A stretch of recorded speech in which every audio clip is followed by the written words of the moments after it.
প্রথম দফা ভোটের বিগ জিরো।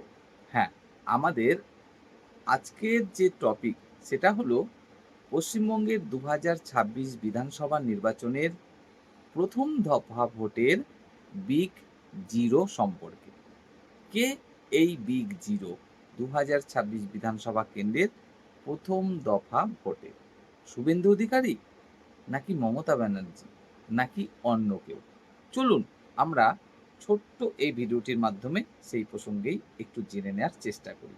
যদি আপনারা সহমত হন অবশ্যই কমেন্টে জানাবেন, ভিডিওটি লাইক করবেন। আর যদি মনে হয় যে না আমরা কিছু ভুল বলছি তাহলে অবশ্যই আপনার সুচিন্তিত মতামত বা বক্তব্য কমেন্টের আকারে জানাবেন।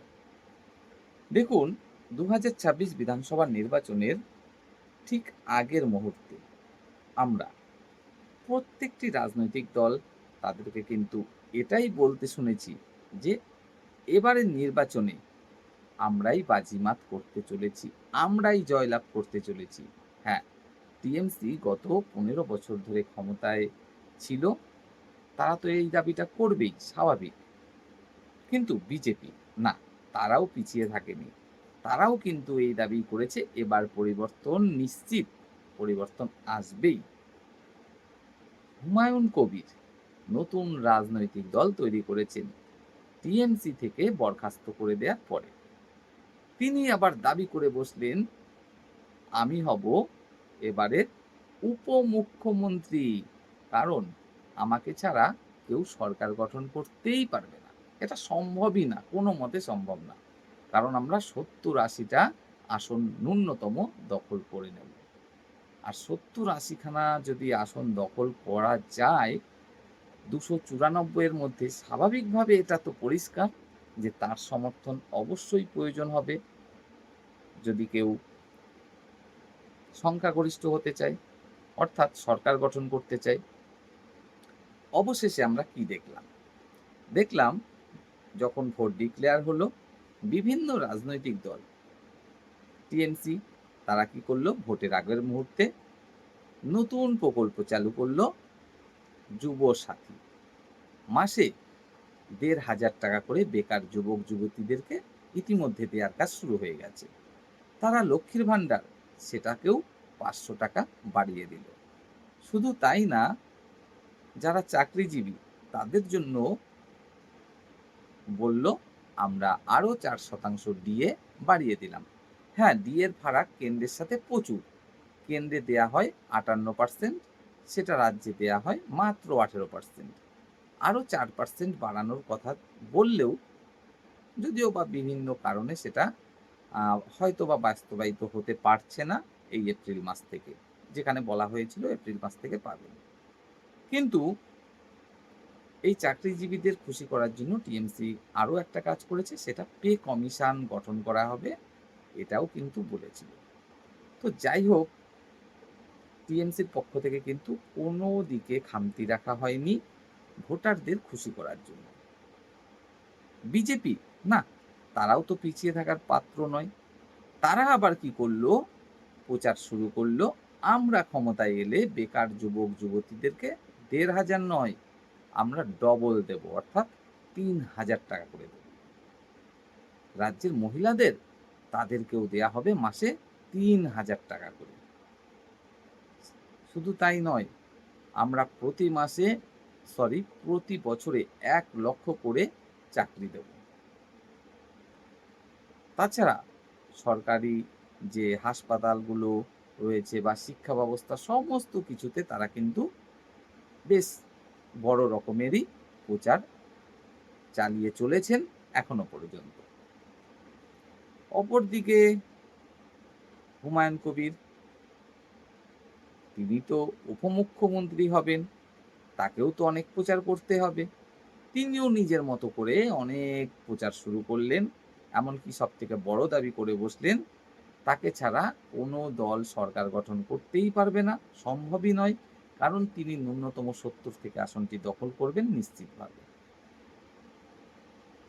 তিনি হয়তো এটা ভুলে গিয়েছিলেন যে না, ধর্ম একটা আলাদা জিনিস আর রাজনীতি আলাদা জিনিস। তিনি বাবরি মসজিদ গঠনের যে উদ্যোগ নিয়েছেন, সেখানে হ্যাঁ, তিনি হাজার, হাজার মানুষের সমর্থন অবশ্যই পেয়েছেন।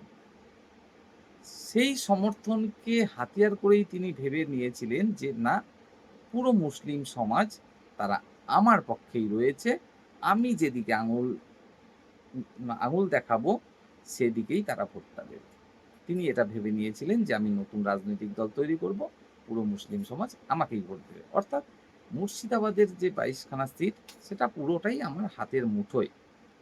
এবং সারা পশ্চিমবঙ্গে এরকম অনেক আরো বিধানসভা কেন্দ্র রয়েছে, যেখানে মুসলিমদের একটা ভালো ভোট রয়েছে। অর্থাৎ সেখানেও আমি প্রার্থী দেব এবং আমি সেখানে জয়লাভ করব। এভাবেই ৭০ থেকে ৮০ টি আসন আমি জয়লাভ করব এবং আমাকে উপমুখ্যমন্ত্রী বানাতেই হবে। না হলে তো সরকারই গঠন হবে না। বাস্তব ক্ষেত্রে দেখা গেল ভোটের দিন না, তাকে নড়তে পর্যন্ত দেয়া হলো না। শেষ পর্যন্ত তার ২-৪ জন সমর্থক তারা হাওয়া করতে লাগলেন, জল ছিটাতে লাগলেন তাকে সুস্থ করে তোলার জন্য। কারণ তিনি একের পর এক, একের পর এক, ঘন্টার পর ঘন্টা বচসা আর বচসার মাধ্যমে ক্লান্ত হয়ে পড়েছিলেন। পুরো পশ্চিমবঙ্গের ৭০ থেকে ৮০ টি দখল তো দূরের কথা।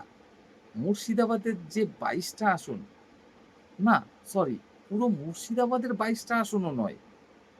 তার এলাকার একদম যেখানে তিনি বসবাস করেন, সেই এলাকার আশেপাশের আসনগুলোতে পর্যন্ত তিনি চলাফেরা করতে পারলেন না। তার গাড়ি ভেঙে চুরমার করে দেয়া হলো। তাকে কোনো জায়গায় যেতেই দেয়া হলো না। কে বা কারা করেছে সেটা পরের প্রশ্ন। তিনি যে হুঙ্কারগুলো দিয়েছিলেন, তিনি উপমুখ্যমন্ত্রী হবেন, ৭০ থেকে ৮০ টি আসন দখল করবেন, তাকে ছাড়া সরকার গঠন সম্ভবই নয়, তিনি একে করবেন, তাকে ও করবেন, অনেক কিছু বক্তব্য দিয়েছেন, অনেক কিছু হুঙ্কার দিয়েছেন। বাস্তব ক্ষেত্রে যখন ভোট এলো, ভোটের দিন এলো, দেখা গেল তার করার কিছুই থাকলো না। হ্যাঁ, শুভেন্দু অধিকারী তিনি বিরোধী দলের নেতা।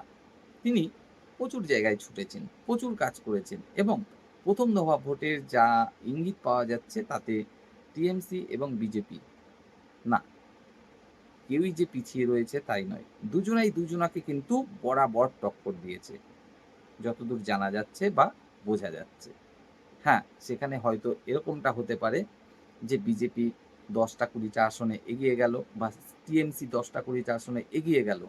কিন্তু তার মানে এইটা কিন্তু কখনো হয়নি যে বিজেপি একদম পাচ্ছেই না, সব টিএমসি পাচ্ছে বা পুরোটাই বিজেপি পাচ্ছে, টিএমসি কিছুই পাচ্ছে না, এটা নয়। অবশ্যই কেউ ১০টা থেকে ২০টা আসনে এগিয়ে গেল, কেউ ১০টা থেকে ২০টা আসনে পিছিয়ে গেল। এটা ঘটতে পারে। কিন্তু উভয়ই উভয়কে কিন্তু টক্কর দিচ্ছে। এটা পরিষ্কার। কিন্তু হুমায়ূন, যিনি কিনা ৭০ থেকে ৮০ টা আসন জয়লাভ করবে বলেছিলেন, বিরাট বড়, বড় লম্বা চওড়া হুঙ্কার দিয়েছিলেন। বাস্তবে কি হলো? তিনি নিজের এলাকায় পর্যন্ত নড়াচড়া করতে পারলেন না।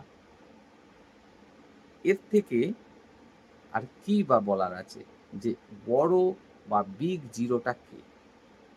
তাই আমরা দেখলাম ২০২৬ বিধানসভা নির্বাচনের ১ম দফার যে ভোট, সেই ভোটের বিগ জিরো যদি কেউ থেকে থাকে, তাহলে সে হচ্ছে হুমায়ূন কবির।